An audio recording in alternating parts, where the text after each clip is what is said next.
अस्सलाम वालेकुम, मेरा नाम डॉक्टर फैज़ान हसन है। मैं एक कंसल्टेंट फिजिकल थेरेपिस्ट हूँ। I am currently working in national medical centre. आज मैं जिनका तारुफ कराने जा रहा हूँ, ये हमारे एनएमसी के बहुत अच्छे सीनियर डॉक्टर हैं। सर का नाम है डॉक्टर सैयद मोहम्मद अली इरफान।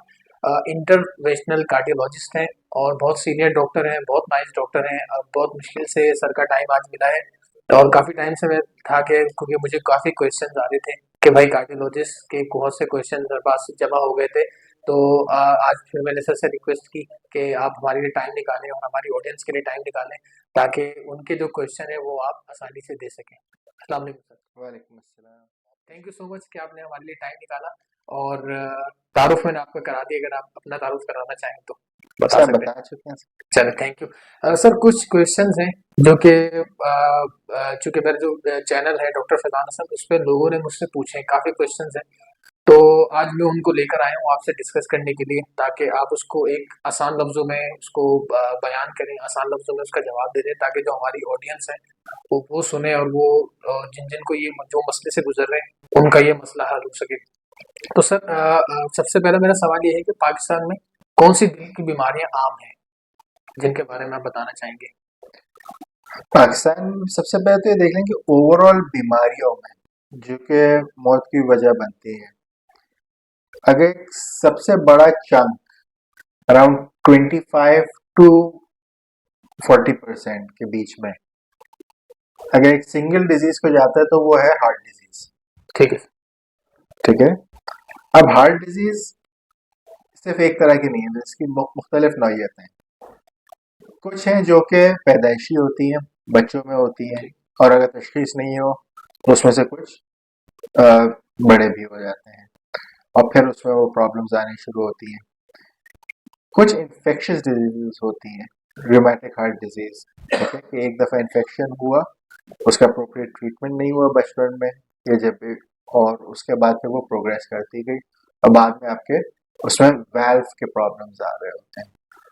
इसके अलावा जो हमारे पास सबसे कॉमन जो सबसे बड़ा चंक है एडल्ट पॉपुलेशन में, वो है कोरोनरी हार्ट डिजीज का। ठीक है, यानी कि दिल के शरियानों में रुकावट होना, हाँ, ये लो जिसकी आम वजह लफ्ज़ में से लोग कहते हैं बंद हो जाना, शरियाने, बंद ब्लॉक हो होने का जाना। मतलब तो है कि अटैक हो गया। ठीक। ठीक है, रुकावट में तकलीफ शुरू हो जाती है। ठीक है, जिसको एंजाइना कहते हैं। जी, जी। ठीक है, और जब वो 100% बंद हो जाती है तो फिर हार्ट अटैक हो जाता है। ठीक, ठीक। सर आपने बहुत अच्छे तरीके से इसको सवाल का जवाब दिया। अगर सर सेकंड क्वेश्चन मेरा ये है कि लोग कौन-सी एहतियाती तदबीर इख्तियार करें जिससे दिल की बीमारी का खतरा कम से कम हो जाए? ठीक है। तो प्राइमरीली अब इसमें हम डील कर रहे होंगे जो कोरोनरी हार्ट डिजीज है, जो कि दिल की शरियानों की रुकावट है, उसको लेकर के।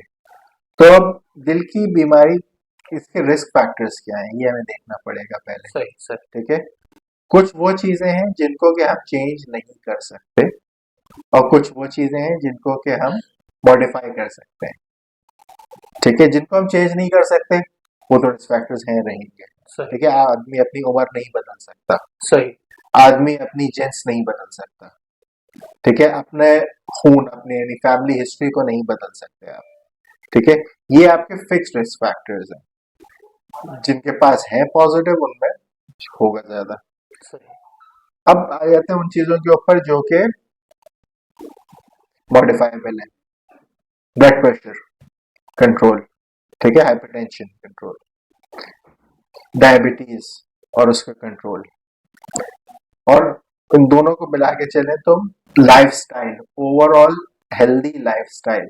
जो बहुत ज़रूरी। ठीक है, उसके बाद फिर कोलेस्ट्रॉल। ठीक है, कोलेस्ट्रॉल तो एक लफ्ज है जो कि हमारी आम जबान में है, ना कि ये डिसलिपिडीमिया के उस हेडिंग में आता है, जिसमें कि हमें मल्टीपल पैरामीटर्स देखने पड़ते हैं। ठीक है, ये सारी चीजें हैं जो कि मॉडिफाइबल हैं। अगर इनसे हट के मैं एक चीज बताऊं जो कि सबसे ज्यादा इंपॉर्टेंट है और वो एक सिंगल इंडिपेंडेंट रिस्क फैक्टर है, वो है स्मोकिंग। हुँ, बहुत अहम पॉइंट्स आपने रेज़ ठीक किए। है, स्मोकिंग सेजेशन हमें, despite being a poor country, lots of constraints, हर तरह की चीजें हैं, लेकिन ये सिगरेट का प्रॉब्लम बहुत है। ठीक है, तो अगर कोई भी शख्स कहे कि आज वो क्या कदम उठा सकता है आज कि जिससे उसका रिस्क कम हो जाए, तो वो ये है कि वो सिगरेट पीना छोड़ दे। ठीक। ठीक जबरदस्त, आपने बहुत अहम पॉइंट, हालांकि ये स्मोकिंग को तो लोग कुछ समझते ही नहीं है हमारे यहाँ, तो लेकिन आपने बहुत अहम, क्योंकि आप तो देख रहे होते हैं मरीज रोजाना की बुनियाद पे आप सैकड़ों मरीज देख रहे होते हैं, तो आपको आइडिया है कि ये बहुत अहम आपने टॉपिक रेस किया। सर नेक्स्ट मेरा क्वेश्चन ये है कि पाकिस्तान में दिल की बीमारियों के इलाज के हवाले से सेहत के निज़ाम को किन किन चैलेंजेस का सामना है? तो आप क्या समझते हैं कि अवेयरनेस की कमी है, कोई और मसला है, आवाम डायरेक्ट क्यों नहीं आती कार्डियोलॉजिस्ट के पास, जब कुछ होता है जब ही आती है, तो इसके बारे में थोड़ा सा बताइए। है। एज ए इंटरवेंशनल कार्डियोलॉजिस्ट या एज ए कार्डियोलॉजिस्ट तो आप एक सब स्पेशलिटी की बात कर रहे हैं, ठीक है। आवाम का डायरेक्टली आना बनता भी नहीं है, ठीक है। सबसे बड़ा चैलेंज जो हम फेस कर रहे हैं तो ये है कि प्राइमरी हेल्थ केयर लेवल के ऊपर हमारे पास लोगों की शॉर्टेज है। सही। कंसल्टेंट, सुपर कंसल्टेंट्स बहुत है, कोई कमी नहीं है, लेकिन प्राइमरी हेल्थ केयर लेवल के ऊपर अच्छे न्यूट्रिशनिस्ट हम्म, और अच्छे डॉक्टर्स की हमारे पास शॉर्टेज है, ठीक है। छोटे डॉक्टर हैं, लोग नहीं जाना चाहते, टाइम्स लोग नहीं कर रहे होते हैं, जो जीपीज हैं वो फॉर मोस्ट पार्ट क्वालिफाइड नहीं है, ठीक है। तो ये हमारा प्रॉब्लम है। वहाँ पेशेंट हमेशा सबसे पहले अपने सबसे करीबी डॉक्टर के पास जाता है, जो पेशेंट नहीं भी है उसकी फैमिली डॉक्टर के पास जाती है। सारी दुनिया में फैमिली मेडिसिन का सिस्टम है, जी। ठीक है। आपका एक फैमिली फिजिशियन होता है जो कि आपको गाइड कर रहा होता है, सही। ठीक है। उसके अलावा सोशल मीडिया का बहुत बड़ा रोल है कि वो किस तरीके से चीज़ों को गाइड करते हैं, सही। ठीक है। लाइफस्टाइल, न्यूट्रिशन, ये फोर फ्रंट के ऊपर है। एक बात याद रखें कि हम हमेशा बात करते हैं कि जी दिल की बीमारी हो गई अब क्या करें, जी। कम उम्र में ब्लड प्रेशर हो गया, कम उम्र में शुगर हो गई, कम उम्र में हार्ट अटैक हो गया। हम इस चीज के ऊपर फोकस करने की जरूरत है कि हम इसको प्रिवेंट करें, जी। ठीक है। एक छोटी उम्र से, बचपन से एक हेल्दी लाइफस्टाइल अपनाया जाए ताकि ये डिजीजेस प्रिवेंट हो सके, ठीक। ठीक है। Prevention is better than cure, that is the rule. ठीक। सर मैं नेक्स्ट क्वेश्चन ये है कि दिल की बीमारियों में फिजिकल थेरेपी का क्या रोल है, इसके बारे में आप थोड़ी सी रोशनी डालें। देखिए, दिल की बीमारी जिस तरह मैंने अभी आपसे कहा कि prevention is better than cure, ठीक है। तो हम सबसे पहले प्रिवेंशन के ऊपर बात करेंगे कि दिल की बीमारी से बचना कैसे। कुछ चीजें जो आप मॉडिफाई नहीं कर सकते हैं, लेकिन फ्रॉम माई अर्ली एज, बचपन से एक हेल्दी लाइफस्टाइल मेंटेन करना बहुत जरूरी है। हेल्दी लाइफस्टाइल का क्या मतलब है? सबसे पहले तो आपको अपनी डाइट, न्यूट्रिशन, उसका ख्याल रखना है, ठीक है। हेल्दी ग़िज़ा क्या है? वो चीजें हैं कि जिसमें होल फूड्स हो या फिर जिसमें प्रोसेस्ड फूड्स कम से कम तर हो, ठीक है। जिस तरह आपके ग्रेन्स हो गए, जितने भी हमें चाहे गंदों में जो भी चीजें हैं, आटा इस्तेमाल कर रहे हैं तो मैदे के बजाय चक्की का आटा इस्तेमाल करें, वो हेल्दी है, ठीक है। दूसरा, ऑयल्स की बात करते हैं तो आप नेचुरल ऑयल्स यूज करें, चाहे वो कोई भी ऑयल हो।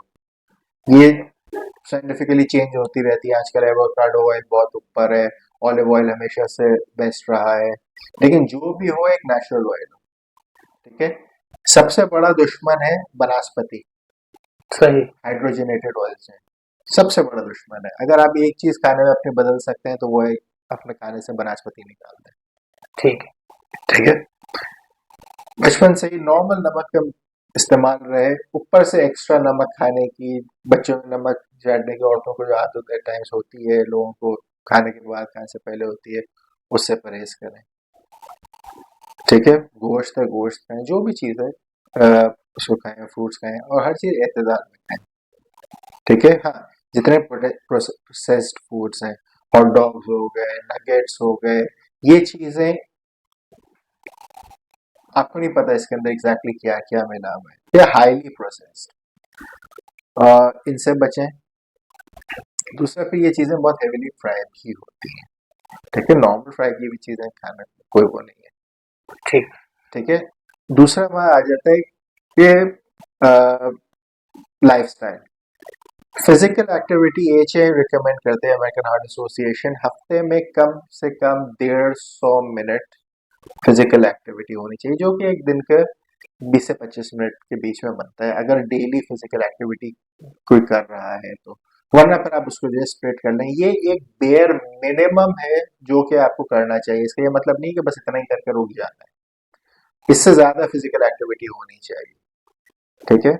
और फिजिकल एक्टिविटी भी अब किस तरीके की हो, दो चीजें, एक है आपकी कार्डियो और दूसरी आपकी रेजिस्टेंस ट्रेनिंग, ठीक है। उन दोनों में प्रोग्रेस करने के लिए स्पेशली अगर आप फिट नहीं है तो आपको फिजिकल थेरेपिस्ट आपको हेल्प करेगा आपके टारगेट्स को अचीव करने के लिए, सर। ठीक है। आमतौर से होता ही है कि एक दिन हम जोश में आते हैं और आकर के एक्सरसाइज शुरू करते हैं, जा करके घंटा भर वॉक किया, दूसरी चीजें की, और उसके बाद जिस्म का ऐसा दर्द लेके बैठे कि अगले साल तक उंगली भी नहीं उठाई। तो सही। प्रॉपरली हर चीज को स्टेप बाय स्टेप लेके चलें, और फिजिकल थेरेपिस्ट आपको पूरे प्रोसेस में हेल्प करेगा कि अपने लाइफ को किस तरीके से physical physical therapist activity improve करनी है। फिजिकल थेरेपिस्ट आपकी जो गोल्स हैं उसको लेके चलेगा और आपको बताएगा कि भाई आपने फ्यूचर में क्या क्या चीजें करनी है। तो बिल्कुल फिजिकल थेरेपी का बहुत अच्छा रोल है। मेरा नेक्स्ट क्वेश्चन ये है कि एनएमसी में आप होते हैं माशाल्लाह, तो एनएमसी में ऐसी मतलब कौन सी टेक्नोलॉजी यूज हो रही है अकॉर्डिंग टू द मार्केट, जो बड़े बड़े हॉस्पिटल हैं, तो इसी लिहाज से एनएमसी में क्या टेक्नोलॉजी यूज हो रही है? एनएमसी में हमारे पास सबसे पहले तो अगर हम बेसिक लेवल पे देखें तो स्क्रीनिंग टेस्ट हैं, हर तरह के स्क्रीनिंग टेस्ट हैं, ब्लड टेस्ट हैं, इसमें डायबिटीज, आपके कोलेस्ट्रॉल, डिफरेंट रिस्क फैक्टर्स, हर चीज़ के लिए आपके पास पूरे प्रोफाइल्स बने हुए हैं कि एज अ वॉक इन आप आ करके सिर्फ अपनी कार्डियक प्रोफाइल करवा के उसमें से जो जो टेस्ट हैं वो करवा लें।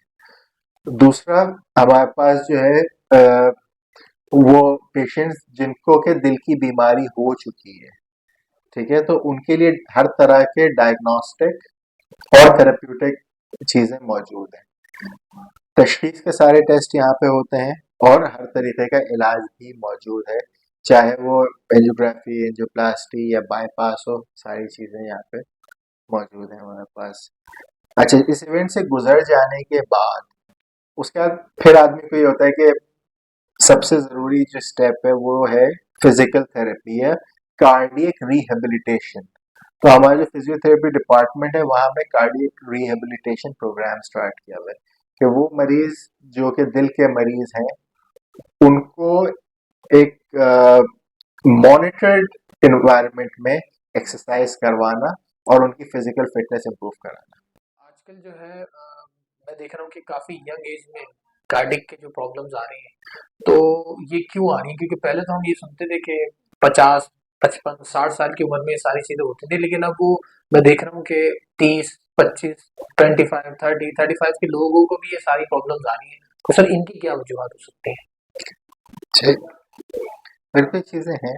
अब इससे भी आप जो कह रहे हैं कि 50 55 60, तो ये बीमारी ओरिजिनली कहलाती थी, ये डेवलप्ड वर्ल्ड की बीमारियां हैं, ठीक है।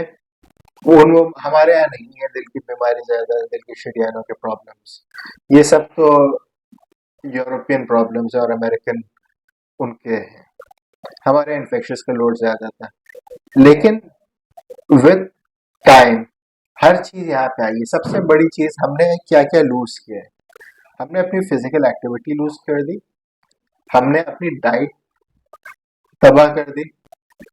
इंटरेस्टिंग फैक्ट, एक रिसर्च है, वेंट टू जापान, बच्चों के पास स्कूल में उसने बच्चों से जाकर के पूछना शुरू किया कि तुम्हारा फेवरेट खाना क्या है। एक के पास गया, उसने कहा ब्रोकली, दूसरा बोला स्टिकी राइस, किसी ने किसी तरीके की फिश बोली। 4 5 के बाद वो परेशान हो गया कि जी ये क्या हो रहा है, ये कैसे बच्चे हैं ये? ना किसी ने बर्गर बोला है, ना किसी ने पिज्जा बोला है, ना किसी ने पास्ता बोला है।